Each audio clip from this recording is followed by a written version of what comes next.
Hello there, thanks for joining me. I've not got a walking or hiking or camping video this week, so I thought I'd do a year down the line review of these Grisport Avenger walking boots that I bought last year. It's just under a year, but I've got plenty of mileage on them, enough to do a decent review now. Mileage wise, I don't know. I don't really keep a record, but they've got several hundred miles on them, so I know you know what they're like now. If you want to see what they used to look like, I did a first impressions video just after I'd got them, so I'll put a link to that at the end of the video so you can go back and see what they're like. Apologies, obviously some of the information on a full year review is going to be the same as on that video.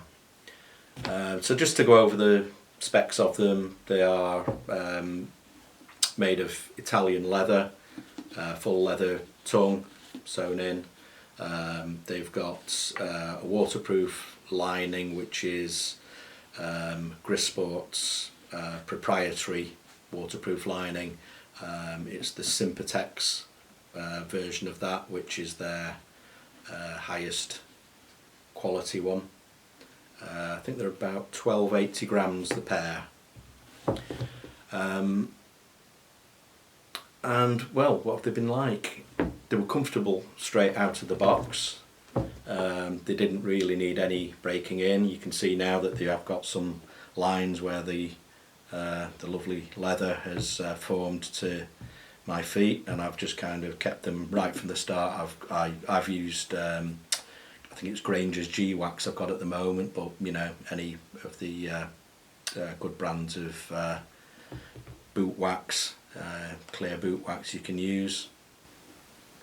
These are a Euro 42 size 8, and I found that my feet are fairly standard, but I found that they're you know, fairly true to size, so I didn't have any problems size wise, which, as you generally probably buy these online unless you're lucky enough to have a stockist nearby, buying footwear online is always, you know, a little bit hit and miss, because you know, footwear is such a kind of a personal item.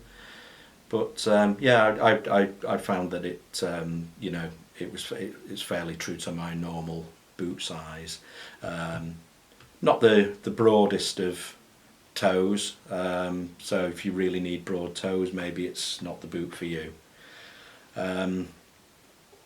Condition wise now, after a year, there's no real visible wear on the sole. It's a Vibram sole, and it's very grippy, that sole. I mean, some Vibram, the compounds vary, and this it appears to be slightly softer and grippier. Whether that will affect the mileage, I'm led to believe, I'll get onto other people's opinions of them, I'm led to believe that they cover very high mileages, but sometimes I've had Vibram boots, and you know, on sort of like wet tarmac or cobbles or whatever, they're deadly, and these seem to be excellent. Waterproofing wise, I've given them solid waterproofing tests on flooded footpaths and such like, and they've come through with flying colours. Never had any problems with the waterproofing. As I say, comfortable right out of the box. Sometimes with new boots I've had issues where it takes the collar a little, or the cuff, a while to break in, and you get kind of tender spots on your ankle bones, and I've not had any of that with this. They've sort of like fabric lined in there, leather around the outside, and it's supple and you know, soft right out of the box. So yeah, very comfortable boot. Pricing wise, they're still list price £125. from Grisport. But as I mentioned in the first impressions video, do shop around because there's some real bargains out there. I actually paid £70 for these, and as you know, as I say, they're a fine boot. What else can I say? Well, obviously comments on YouTube videos are always very important. Generally, not just about these particular boots. I've had comments about people who've owned several pairs of these boots, you know, this actual model, and had, you know, 1,800 miles of service out of them, and then bought another pair and another pair. So you know, it is great to get that sort of feedback. The other piece of good feedback is that people generally have rated the Grisport brand really highly for customer service, different models of boots that they've had that have served them well. Yeah, fantastic feedback. The only piece of negative feedback was from one guy in Germany. Can't remember who it was now, but he covers quite high mileages, and he reckoned that after 20 kilometres or 12ish miles he started to feel the hardness of the insole. For me, 12, I mean, I've covered a couple of walks in these above 12 miles now, and I haven't really had any problem. 12 miles is enough for me these days. I don't often do more than that.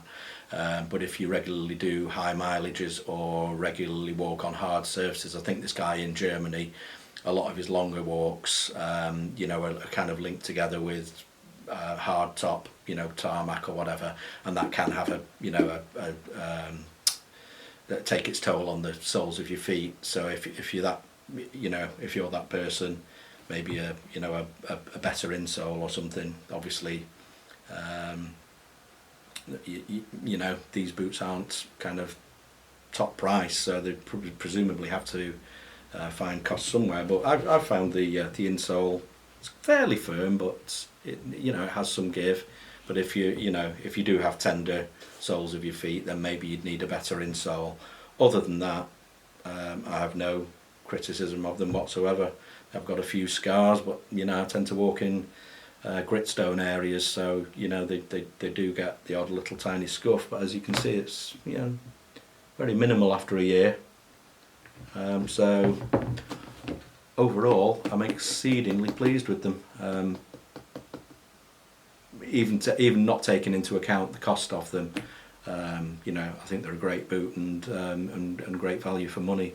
So I can't really think of anything to add, but yeah, just wanted to do something after not quite a year's ownership, but plenty of miles in them, and just thought you might be interested to hear how I got on with them. So thanks very much for watching, and I'll see you very soon on another video. Bye now.